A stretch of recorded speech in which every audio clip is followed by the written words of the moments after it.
Assalamualaikum warahmatullahi wabarakatuh. Kali ini kita akan membahas tentang perbedaan mekanika klasik dan mekanika kuantum. Yang pertama, kita tinjau dari jenis partikelnya. Mekanika klasik berlaku untuk partikel klasik, yaitu partikel yang masanya sangat besar. Jadi yang masanya itu sangat besar. Contohnya apa? Contohnya balok, bola, bahkan manusia atau kita sendiri. Sedangkan untuk kuantum itu berlaku untuk partikel kuantum. Apa itu partikel kuantum? Partikel kuantum partikel yang masanya kecil. Sekecil apa? Sekecil seperti seukuran dengan atom, elektron, proton, dan lain-lain. Itu termasuk partikel kuantum. Kemudian yang kedua, dinamika partikelnya.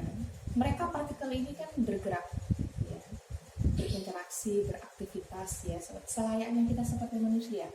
Jadi dinamika untuk partikel klasik itu digambarkan melalui gaya F, ya, melalui gayanya.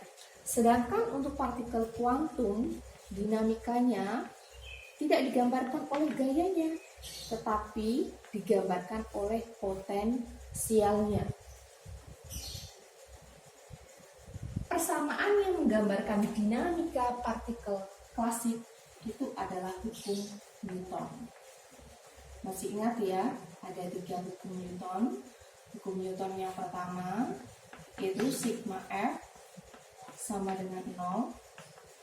Yang kedua, sigma F itu sama dengan M kalikan A. Yang ketiga itu aksi reaksi, jadi F1 sama dengan minus F2. Sedangkan pada partikel kuantum, dinamika partikel kuantum itu digambarkan oleh persamaan Schrödinger. Salah satunya ya, itu menggunakan persamaan Schrödinger. Bagaimana bentuk dari persamaan Schrödinger? Jadi bentuk dari persamaan Schrödinger itu adalah minus H bar kuadrat per 2M parsial kuadrat C per parsial X kuadrat ditambah VC sama dengan EC. Ingat, di sini partikel digambarkan oleh F, ya, oleh gaya. Sedangkan untuk yang partikel kuantum digambarkan oleh potensial, jadi oleh potensial ini. Sekarang di persamaan Schrödinger itu ada yang namanya C. Ya, jadi ini C. C ini adalah fungsi gelombang. Untuk partikel kuantum, dia punya keistimewaan. Jadi partikel kuantum sebenarnya bisa partikel kuantum dan partikel klasik ya. Jadi yang istimewa itu tidak hanya cahaya, tetapi semua benda atau bahkan semua partikel. Jadi semua partikel itu bisa berperilaku seperti partikel dan bisa berperilaku seperti gelombang. Hanya saja untuk partikel klasik, panjang gelombangnya atau lambda de Broglie-nya itu tidak teramati.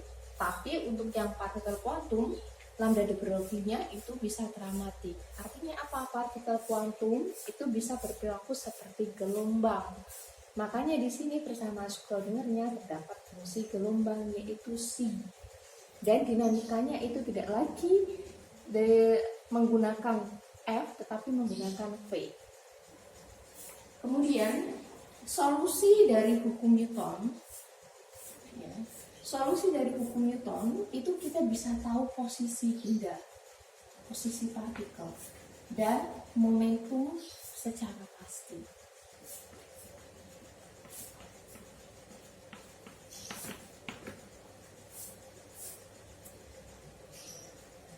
Atau istilahnya apa? Adalah deterministik.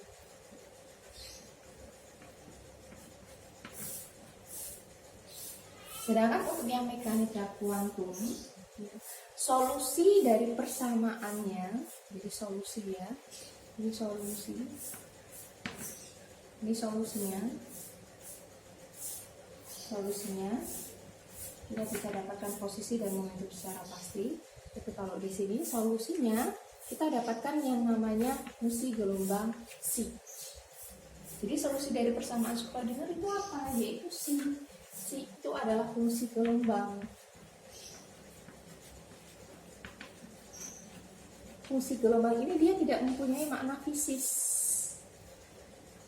Jadi C itu dia mengandung semua informasi tentang partikel.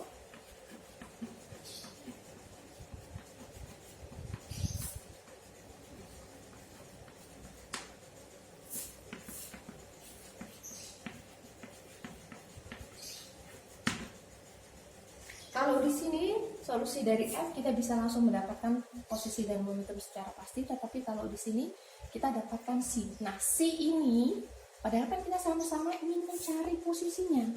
Posisinya di mana, momentumnya berapa. Tapi yang kita dapatkan adalah C. Nah, C ini harus diekstrak terlebih dahulu. Jadi, harus diekstrak. Oleh karena itu kenapa C ini tidak mempunyai makna fisis, karena dia mengandung semua informasi. Kalau kita mau mencari tahu tentang posisi dan momentum, C ini harus diekstrak. Jadi yang bermakna fisis, jadi ini itu tidak bermakna fisis. Yang bermakna fisis adalah C kuadrat dx atau yang disebut sebagai rapat probabilitas.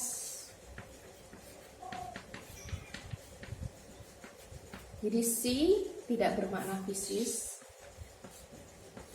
Yang bermakna fisis adalah C kuadrat dx yang disebut sebagai rapat probabilitas. Jadi kemungkinan kita untuk mendapatkan posisi partikel dan kemungkinan kita untuk mendapatkan momentum partikel hasilnya adalah probabilitas atau kebolehjadian. Oleh karena itu mekanika kuantum disebut sebagai indeterministik. Sekarang kita akan membahas ini kenapa momentum dan posisi bisa diketahui secara pasti sedangkan di sini enggak. Jadi kalau misalnya kita meninjau suatu balok gitu ya, suatu balok yang bergerak, balok ini kan sudah ada labelnya, masanya berapa gitu ya. Kemudian kalau kita menggunakan buku Newton, kita langsung tahu pada waktu T ya posisinya di mana. Pada waktu T momentumnya itu berapa. Jadi bisa diketahui secara pasti. Tapi kalau di sini enggak, kalau misalnya kita ninjau suatu partikel kuantum, nah kita tidak bisa mengetahui posisi dan momentum secara pasti karena solusinya kita dapatkan C dan C ini harus kita ekstrak menjadi C kuadrat dx. Dari C kuadrat dx baru nanti kita dapatkan rapat probabilitas tentang posisi dan rapat probabilitas tentang momentum. Penjelasan tentang posisi dan momentum bisa diketahui secara pasti untuk mekanika klasik. Kita ingat di mekanika ya, untuk gerak lurus beraturan ya. Jadi kita bisa punya persamaan begini, dv per dt itu kan sama dengan A, sehingga kita bisa punya dv itu sama dengan A dt. Kalau misal kita integralkan T ini dari T0 sampai dengan T, kemudian T itu dari T0 sampai dengan T, maka kita bisa punya persamaan T min T0 itu sama dengan A kalikan T. Nah, jadi kita punya V sama dengan T0 plus AT. Atau dari sini, jadi kita punya persamaan itu sama dengan T0 plus AT. Jadi kita bisa tahu kecepatan dari ini. Atau V itu kan dia dx per dt yang sama dengan V0 plus AT.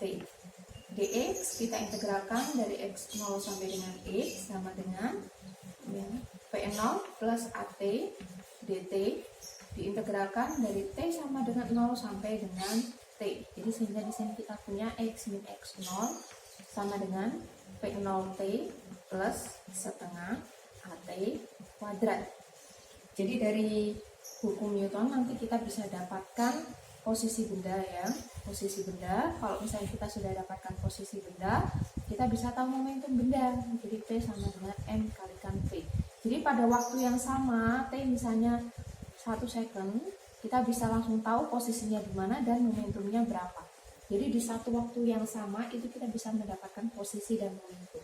Sedangkan untuk di mekanika kuantum, kalau kita mau nyari posisi dan momentum, kita harus mencari rapat probabilitas posisi dan rapat probabilitas momentum, dan itu hasilnya itu tidak pasti. Indeterministik itu kan tidak pasti ya. Jadi hasilnya adalah suatu kebolehjadian.